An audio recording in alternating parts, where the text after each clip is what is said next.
Et on termine par ce reportage tourné par nos équipes à Madagascar. 45 000 tonnes, c'est la quantité de miel consommée en France chaque année, avec une production intérieure en baisse et une demande en hausse. La part de miel importé ne cesse de croître.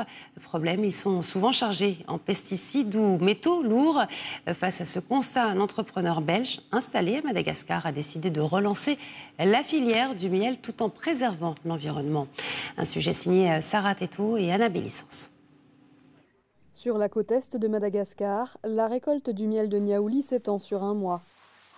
Cette végétation luxuriante approvisionne généreusement les abeilles des 75 ruches d'Andry en hectares.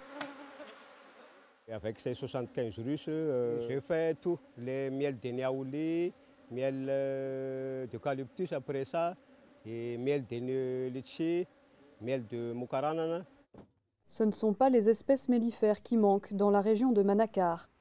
Comme le Niaouli, l'eucalyptus est recherché pour ses vertus antivirales. Pour relancer la filière apicole à l'export, il n'a fallu qu'un déclic à cet entrepreneur belge. La levée en 2011 de l'embargo de l'Union européenne sur les exportations des produits malgaches d'origine animale. C'est bon, tout est en ordre pour Tana demain? 1,5 million d'euros investis pour des installations à la pointe, dans une miellerie flambant neuve, comme cette salle de déshumidification, une exigence de l'Union européenne. Les miels tropicaux ont un taux d'humidité supérieur à 20%, qui va jusqu'à même 24%. Les tolérances européennes bloquent à l'importation en Europe maximum 20% d'humidité.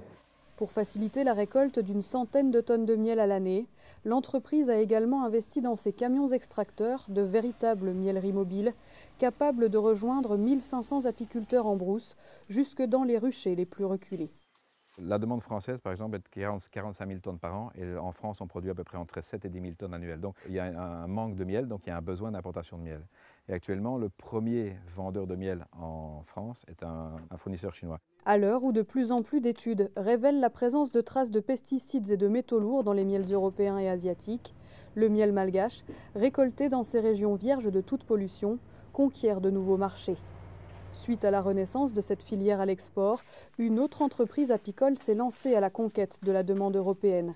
On travaille uniquement dans des milieux reculés dont on est sûr qu'il n'y a pas encore de pesticides. Dans le nord-ouest de Madagascar, à quelques kilomètres de la ville d'Ambanj, la présence des ruches a déjà montré ses effets bénéfiques dans les vergers.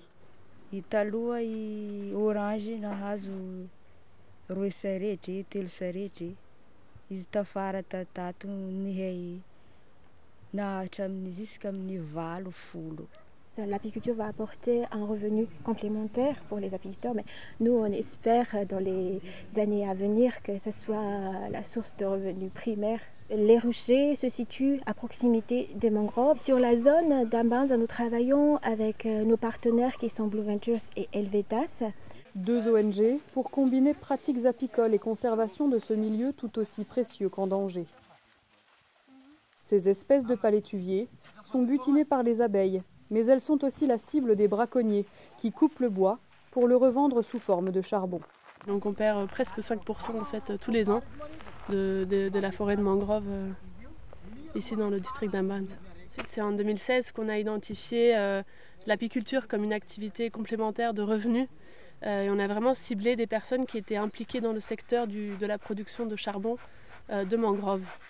C'est le cas d'Ahmed Ali. Formé en 2016, l'ex-braconnier enseigne aujourd'hui les techniques apicoles dans les villages alentours.